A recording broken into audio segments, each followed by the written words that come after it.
Hey hi guys, a very warm welcome to competitive Pathshala. So guys, ये video है regarding exam कैसा होता है, क्योंकि बहुत सारा क्वेरी आ रहा था regarding the overview of exam. So इस वीडियो में हम लोग जनरली यही डिस्कस करेंगे ज़्यादातर कि एग्ज़ाम का पैटर्न और इसका ओवरव्यू पैटर्न किस प्रकार का रहता है, और इसके अलावा कुछ और भी डिस्कस करेंगे जो कि मेंस और स्किल टेस्ट के बारे में।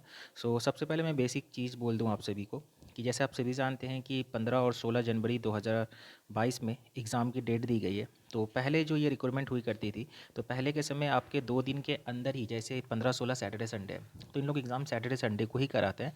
तो इस 2 दिन के अंदर इन लोग प्री और मेंस भी करवा लेते थे, लेकिन दिस टाइम स्टूडेंट थोड़ा सा ज़्यादा है और यहाँ पे कुछ मेंशन नहीं है। Last time exam offline mode में हुआ था ओएमआर सीट में, तो इस बार ऐसा कुछ मेंशन नहीं है, लेकिन स्टूडेंट थोड़ा सा ज़्यादा कंपेयर टू लास्ट टाइम। तो लास्ट टाइम इन लोग ने ऑफलाइन ही एग्ज़ाम एक दिन में ही करवा दिया था प्री का, वो भी एक शिफ्ट में। लेकिन इस बार इनके द्वारा मेंशन किया गया है कि 4 शिफ्ट में एग्ज़ाम ली जाएंगे। तो जो मुझे डाउट लग रहा है, मे बी ऑनलाइन भी हो सकता है ऑफलाइन, लेकिन कुछ इनकी तरफ से यहाँ पे डिक्लेरेशन नहीं दिया गया है। तो ये एडमिट कार्ड आने के बाद आपको क्लियर हो जाएगा। इसके बाद जो सेकेंड चीज़ इन लोग ने चेंजेस की है, वो चेंजेस ये है कि लास्ट टाइम जैसे मैंने आपको बताया प्री मेंस यानी स्किल टेस्ट भी एक संग ही हो जाता था, लेकिन इस बार आपको पहले प्री देना होगा, उसके बाद रिजल्ट आएगा, फिर उसके बाद आपको मेंस और स्किल टेस्ट के लिए जाना होगा। तो लगभग आपको कुछ टाइम ड्यूरेशन ज़रूर मिल जाएगा आपको मेंस और स्किल टेस्ट के लिए तैयारी करने के लिए। तो ये तो रही बेसिक चीज़। और मैं आप सभी को बता दूं, वैकेंसी में कोई चेंजेस नहीं है। वैकेंसी जैसे लास्ट टाइम थी वैसे ही इस बार भी है। और दो यहाँ पे मेंशन कुछ नहीं किया गया, लेकिन जो टाइम अलाउ लास्ट टाइम किया गया था इस टेस्ट के लिए, प्री टेस्ट के लिए 1 घंटा ही था, इस बार भी 1 घंटा है।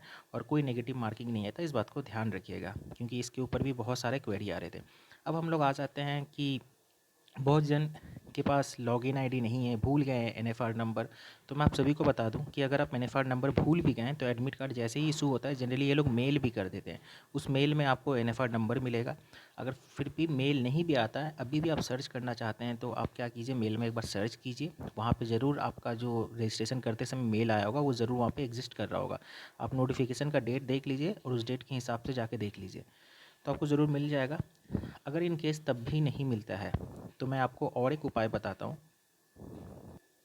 तो आप देख सकते हैं कि एक वेबसाइट मैंने ओपन की है, तो ये लिंक मैंने ऑलरेडी टेलीग्राम ग्रुप में डाल रखी है। वहाँ से आपको इस लिंक को लॉगिन करना होगा, जाके लिंक को विजिट करना होगा, और विजिट करके यहाँ पे कुछ नहीं, बेसिक डिटेल्स ही मांगते हैं ये लोग।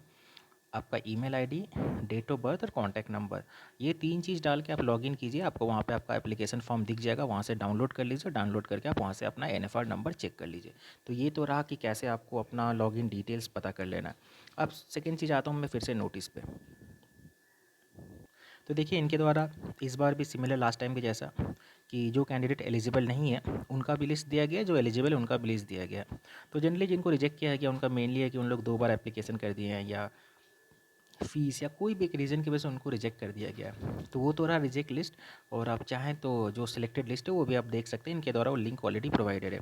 इसके अलावा अगर आपको किसी प्रकार से कोई भी दिक्कत या एनएफआर नंबर खोजने में वहाँ से भी नहीं मिल रहा है, जो प्रोसेस मैंने बताया, इन डैट केस आप डायरेक्ट इस ईमेल आईडी पे मेल कर लीजिए, इनके द्वारा आपको ज़रूर गाइड कर दिया जाएगा। तो ये तो रहा सारी चीज़ें। अब इसके बाद हम लोग आ जाते हैं कि एग्ज़ाम पैटर्न पे डिस्कस करने के लिए।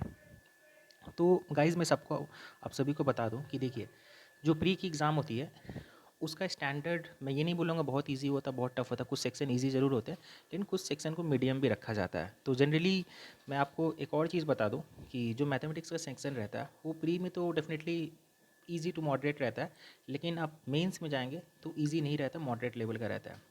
इसके अलावा अगर मैं इंग्लिश सेक्शन का बात करूँ, तो इंग्लिश डेफिनेटली इन लोग का जो रहता है प्रॉपर स्टैंडर्ड इन लोग मेंटेन करते हैं इंग्लिश में, चाहे वो प्री हो या मेंस की बात हो। मेंस में तो थोड़ा सिलेबस डिफरेंट है, वो सभी मैं आपको आने वाले समय में जब रिजल्ट डिक्लेयर होता है तो मैं आपको डेफिनेटली उसके विषय में भी गाइड जरूर कर दूंगा। तो अभी फ़िलहाल प्री की बात करते हैं। तो इंग्लिश में इन लोग स्टैंडर्ड प्रॉपर मेंटेन करते हैं। अब रहा सवाल जीके का, तो यहाँ का जीके का सेक्शन इनका ईजी रहता है, जिसमें आपको करंट अफेयर का मैं आपको पर्टिकुलर बात करना चाहता हूँ। करंट अफेयर में आपको करंट अफेयर के सेक्शन नहीं देखने मिलेंगे, क्योंकि इनका जो पेपर बनाया रहता है, इनका डेट तो फिक्स रहता नहीं है। सडन ये पेपर पहले का ही बना हुआ रहता है जनरली, तो डेट तो फिक्स रहता नहीं है, इसलिए इन लोग करंट अफेयर का वो टॉपिक नहीं डालते हैं। आपको जैसे कुछ जैसे कि अवार्ड एंड ऑनर्स हो गया या ऑस्कर अवार्ड हो गया, तो ये सारा 1 साल के लिए वैलिड होता है, तो यहाँ से क्वेश्चन जरूर आपको देखने मिल सकता है। लेकिन ऐसा कोई चीज़ नहीं है कि जो डेट से रिगार्डिंग हो कि हाँ इस डेट को ये क्या हुआ था, वैसा क्वेश्चन आपको करंट अफेयर से नहीं देखने के लिए मिलेगा। ये आप समझ के चलिए। तो आप जनरली जो भी अवार्ड ऑनर्स, जो भी स्पोर्ट्स, ये सारा ये सब आप ज़रूर देख सकते हैं। इसके बाद मैं आता हूँ जीके के सेक्शन में। तो जीके के सेक्शन में आपको मैक्सिमम स्टैटिक देखने के लिए मिलेगा, साइंस के क्वेश्चन कुछ देखने के लिए मिलेंगे, तो ये सारे क्वेश्चन आपको रहेंगे। और रीजनिंग के सेक्शन ज़रूर इन लोग मेंटेन करते हैं, अच्छी स्टैंडर्ड मेंटेन करते हैं। आप समझ सकते हैं कि लगभग आपको यहाँ पे वर्बल नॉन वर्बल दोनों टाइप की रीजनिंग देखने के लिए मिलेगी, जिसमें आपको डीआई भी दिया जाएगा, सीरीज़ के भी जो सवाल बैंकिंग होते हैं वो भी दिया जाएगा, बैंकिंग टाइप्स के। तो ये सारे रहेंगे, ये थोड़ा सा स्टैंडर्ड रहते हैं, इसमें आपको ज़रूर दिक्कत आ सकती है। तो ये सारे यहाँ पे पेपर का पैटर्न रहता है।